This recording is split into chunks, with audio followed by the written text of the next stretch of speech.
et je pense beaucoup, la QVT, la qualité de vie au travail, c'est un véritable enjeu sociétal. C'est un enjeu concurrentiel sociétal. Alors évidemment, j'aurais pu le mettre en premier, mais il me semblait que l'enjeu sociétal recouvrait l'enjeu humain. Donc l'enjeu, la qualité de vie au travail, c'est évidemment un enjeu extrêmement humain. Vous avez à l'écran un certain nombre de chiffres qui expliquent un petit peu dans quelle mesure la qualité de vie au travail peut avoir un impact sur l'humain. Je vous laisse les découvrir. Mais il y en a un qui est même encore plus emblématique de celui-ci. C'est un chiffre qui a été, qui émane d'une étude du Bureau international du travail, relativement récente, qui en fait, le Bureau international du travail a mesuré à l'échelle planétaire que le coût du mal-être au travail, et donc par différence du bien-être au travail, représentait quelque chose comme 3% du PIB. Ça fait réfléchir, parce qu'à une époque de crise économique telle que celle qu'on a vit, 3% de PIB, ça suffirait par exemple en France pour avoir le plein emploi. Donc on est dans des chiffres qui font quand même un petit peu froid dans le dos et qui montrent à quel point la QVT est un enjeu humain important.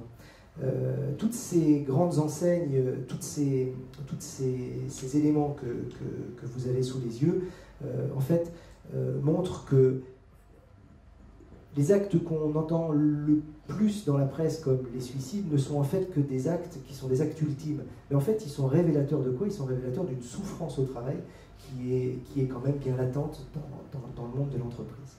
La vérité, c'est qu'il y a de plus en plus de condamnations en matière alors pour le coup, de non-qualité de vie au travail. Il y a de plus en plus de condamnations, et y compris des condamnations relativement importantes. Récemment, à Poitiers, un chef d'entreprise a été condamné à 2 mois avec sursis parce qu'il n'avait pas mis en place le document unique d'évaluation des risques. La Caisse d'épargne Rhône-Alpes, en 2012, a été condamnée à 10 000 € d'amende, au pénal, a été condamnée à 10 000 € d'amende pour une pratique managériale de benchmark entre salariés qui était considérée comme discriminante. On voit des exemples qui finalement sont des exemples qui ne sont pas dramatiques. On ne parle pas d'un suicide, on ne parle pas de quelqu'un qui s'est suicidé sur son poste de travail. On parle d'une mesure réglementaire qui n'était pas respectée, avec des peines qui vont jusqu'à des peines de prison, avec sursis certes, mais jusqu'à des peines de prison.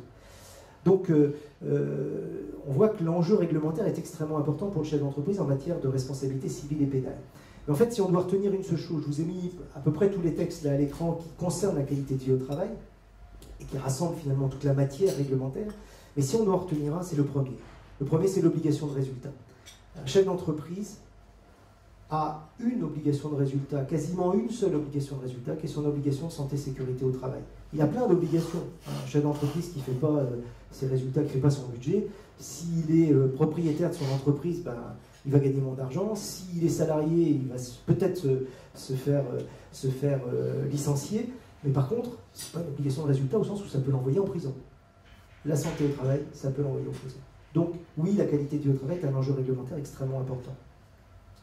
En général, un chef d'entreprise est sensible au coût pénal, évidemment, parce que ça le touche directement, personnellement. Mais ce qui le fait agir dans la durée, c'est souvent le coût financier. C'est la raison pour laquelle, en France, aussi, le modèle de l'assurance des accidents du travail et maladie professionnelle est un modèle risqueur-payeur, avec une formule assurantielle, avec la CEPAM et les caisses régionales. Et du coup, le coût financier et l'enjeu financier de la qualité de vie au travail est un enjeu que là on voit sous son angle, on va dire négatif, sous son angle RPS, qu'on verra à la fin sous son angle positif, quels sont les enjeux, qu'est-ce que ça peut rapporter à l'entreprise.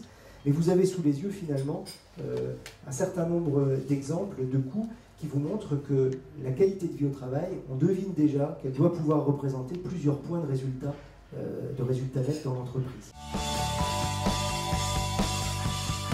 On pourrait définir la qualité de vie au travail comme un cercle vertueux. En fait, c'est un peu issu de Sigrist, mais l'idée c'est qu'un salarié qui se sent bien, il est plus motivé. S'il est plus motivé, il est plus engagé. S'il est plus engagé, en théorie, il est plus performant. Et s'il est plus performant, en théorie toujours, il a plus de reconnaissance, et ce qui lui apporte cette fameuse qualité de vie au travail. Ce cercle vertueux de la qualité de vie au travail, qui peut être une forme de définition, l'idée c'est quoi? C'est de la faire tourner. C'est de faire tourner cette espèce de roue du qualité de vie au travail. Et souvent, on part de la qualité de vie au travail, on se dit qu'est-ce que je peux mettre en place dans mon entreprise ou dans mon service pour faire en sorte que les gens se sentent mieux pour bénéficier de tous ces avantages dont on vient de parler. C'est une manière d'y arriver, et ça marche souvent. Mais on peut aussi se dire que on peut prendre le chemin, on peut lancer la roue finalement un peu de n'importe quel point.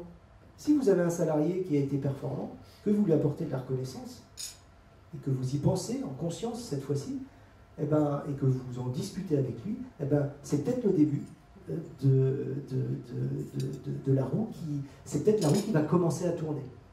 On pourrait imaginer commencer en allant peut-être travailler sur la population des gens que vous repérez comme étant motivés. Et puis peut-être montrer que les gens qui sont motivés, forcément ils sont plus performants et forcément ils ont plus de reconnaissance. Il y a plein de manières. L'essentiel de toute façon, c'est de faire tourner cette roue.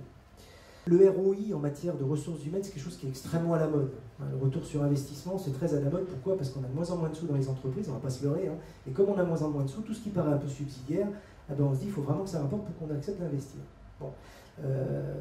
Ceci dit, moi je prétends aussi que si j'applique cette matrice, que de toute façon, quand on met en place une action, on a intérêt à ce qu'elle porte des résultats.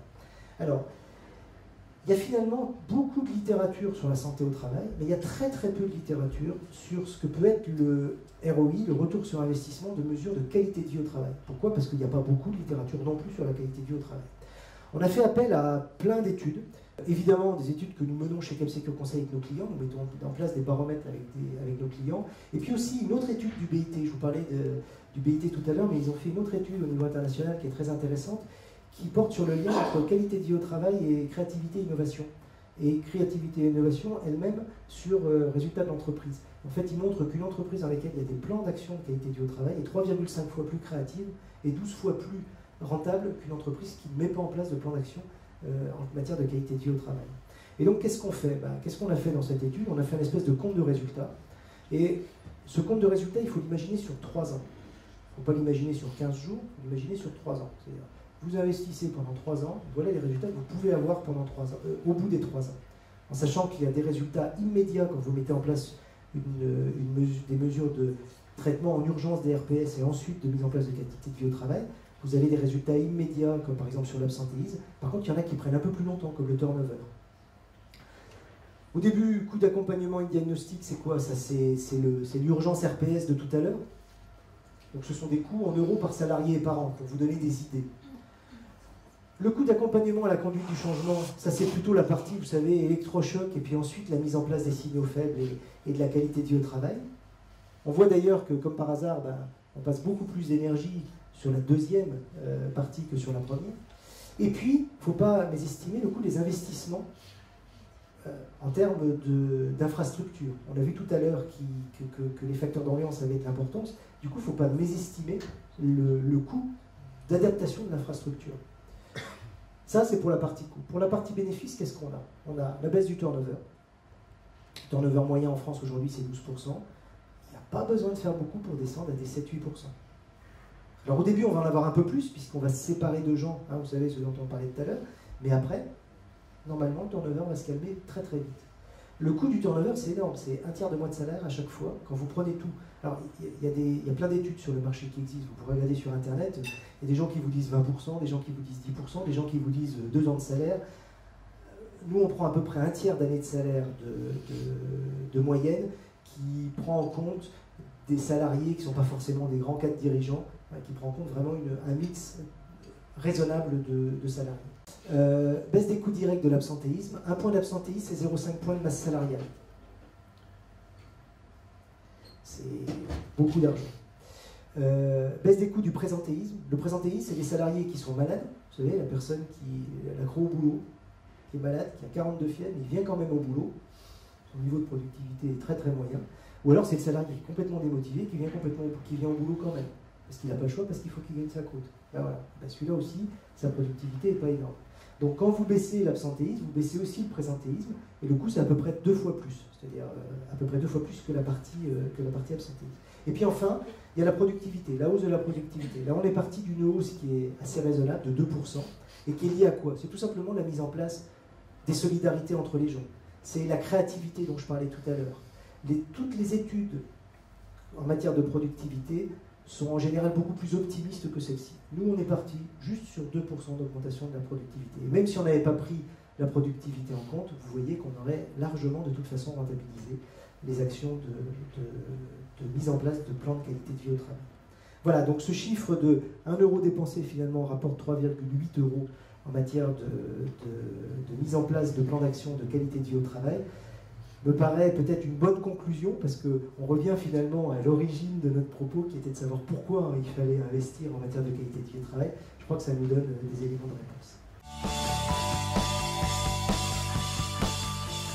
On a vu dans les précédentes parties qu'il y avait 3 éléments clés dans la qualité de vie au travail, et qu'il y avait une espèce d'équilibre qui devait se produire entre les facteurs environnementaux, les relations entre les individus et les capacités individuelles de chacun des acteurs, des agents ou des salariés pour faire face à ces contraintes.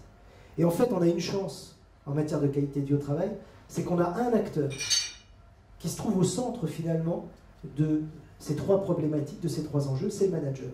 Et donc nous, on prétend que le catalyseur de la qualité de vie au travail, ça doit être le manager. La première des choses à faire, avec vos institutions représentatives du personnel et avec vos salariés, c'est d'établir un pacte. C'est à la mode le mot de pacte, bon. Et un engagement mutuel, on va dire, gagnant-gagnant. Et cet engagement mutuel gagnant-gagnant, il porte sur quoi? Il porte sur une... Alors, on le traduit chez Capsecure avec cette phrase que j'aime bien parce qu'elle est ambivalente, c'est la phrase « I love my job ». Un salarié ne peut obtenir de nous que ce qu'on peut lui apporter matériellement dans l'entreprise ou dans le service public. Et donc ça veut dire quoi? Ça veut dire quoi? Ça veut dire que finalement la promesse qu'on peut faire à un salarié, c'est soit de lui offrir le job qu'il aime, j'entends par job qu'il aime pas forcément la position, hein, mais l'ensemble du contexte du job qu'il aime, soit l'aider à aimer le job qu'il a. Donc l'idée c'est d'amener le salarié à penser « I love my job », j'aime mon boulot, soit parce que j'ai le boulot dont j'ai toujours rêvé, soit parce que le boulot que j'ai finalement, eh ben, j'y trouve un certain équilibre qui me rend heureux. Et ça, on pourrait penser que ce que je vous ai dit avant, c'est un peu la baguette magique, on va pouvoir le faire avec n'importe qui. Eh ben non, c'est pas possible avec tout le monde. Et donc il y a des gens, on va pas y arriver à leur faire dire « I love my job ». Et c'est pas grave, il faut en avoir conscience. Et ces gens-là, si on n'y arrive pas, il faut trouver une solution.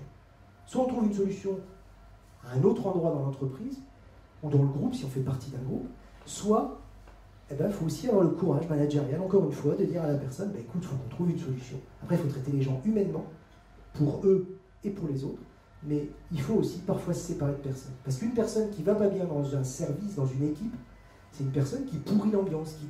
Là, c'est un autre signal faible, qui va générer des signaux émotionnels, des émotions négatives. Voilà, il y a un moment donné, ça, il faut accepter de le prendre en charge et de traiter le problème, pour éviter que les gens restent otages de leur situation et pourrissent l'ambiance dans l'entreprise. Donc ce pacte gagnant est extrêmement important.